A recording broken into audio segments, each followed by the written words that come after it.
Осылай астын матаны қойып, үстіне оюды осылай жинап аламыз, бір бағытқа қоямыз, стрелка бойынша астында үстінде оюын да. Одан кейін екінші оюымызды осылай үстіне қойып, оң жағын астына қойып, ортадағы оюдың ішіне жайғастырып шығамыз. Бұл екінші оюымыз. Сол кезде бірге басамыз үтікпенен, бір бағытқа жинап шығамыз. Осылай үстіне қойып, теріс жағын үстіне қаратып, оюдың ішіне қойып шығамыз. Бағыт бойынша екінші матамызды, астындағы матамызды теріс жағын үстіне қаратып, осылай қоямыз онда. Сөйтіп пар үтікпенен екі жағында аударып, үтік басамыз. Ызғарлап басамыз осылай. Екінші жағында басамыз. Ашқан кезде осындай ою болады.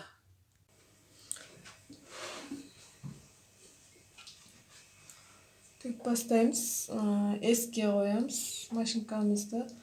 Мына жерін 1 мен 2-нің аралығына қоямыз. Бұл зигзагтың жиілігі.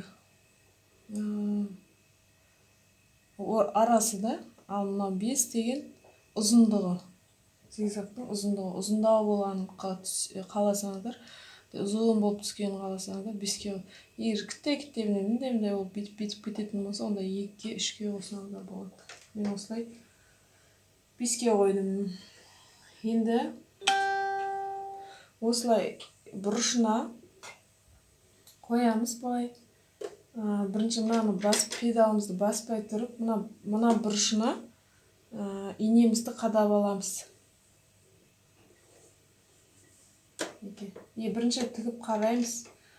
Зигзагты не істеп аламыз бірінші. Қай тігіске қоямыз, настройкілеп аламыз.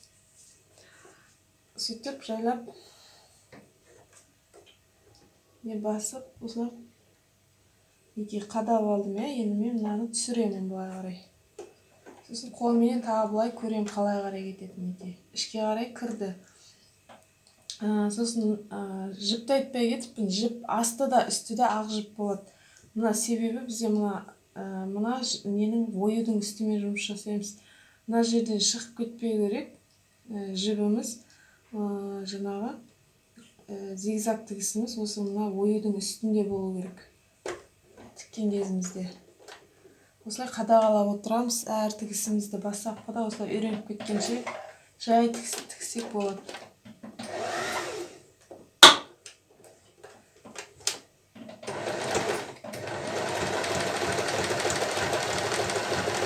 Осылай тіккен кезде мына фиолетовый матамыздың үстіне шығып кетпей керек жібіміз. Шығып кетсе көрініп қалады. Осында ақтың үстіне жүріп отырамыз. Аспаймыз. Жайлап жүреміз осылай. Сөйтіп, мынандай жерге тоқтап, тағы осындай бұрышына қадап аламыз. Мына жеріне, мына инені қадап алып, соны тағы осылай қоямыз да, тағы осылай тік кетеміз.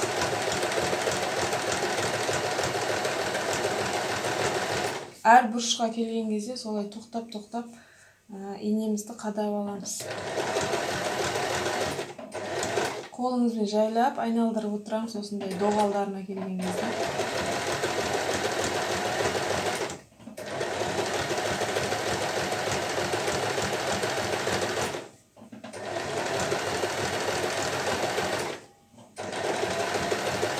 Көзімізді бір елі алмаймыз, жайлап.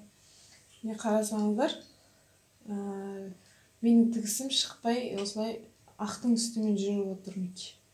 Мына жерінен көрсеңіздер болады.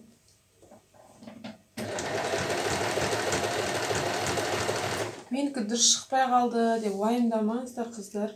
Ол бірден бола қоятын іс емес. Жақсылап қолдарыңызды үйретесіздер. Тігіп көріңіздер қайта. Бұл жерде екі қолымызбен де жұмыс жасап отырамыз. Асықпай осылай айналдырып отырамыз. Бұрыштарына келген кезде жаңағыдай педалымызды көтеріп, инемізді қадап, осылай жайлап көтеріп, тігіп отырамыз. Бұл жерде қолдарыңыз зырғанап, тайып жатса, перчатка киіп алсаңыздар болады қолдарыңызға. Мен көбіне осындай перчатка киіп істеймін, кәдімгі қолғап киіп. Сол кезде мына матаны ұстап тұрады. Былай ысыруға жақсы.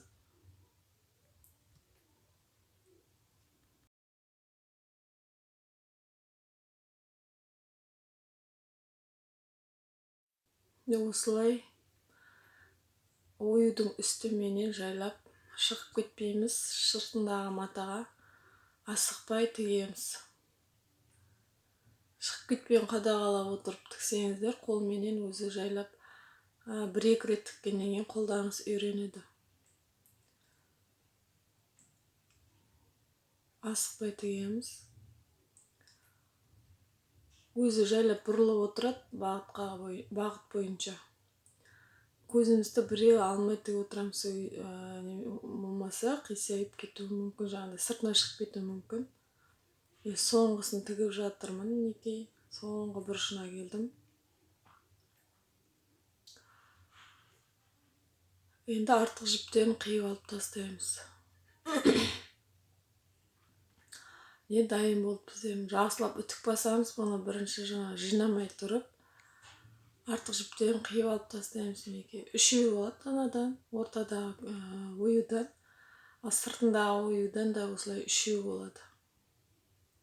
Бәрін мен алдын ала тігіп дайындап қойдым. Енді жинауға кірісеміз.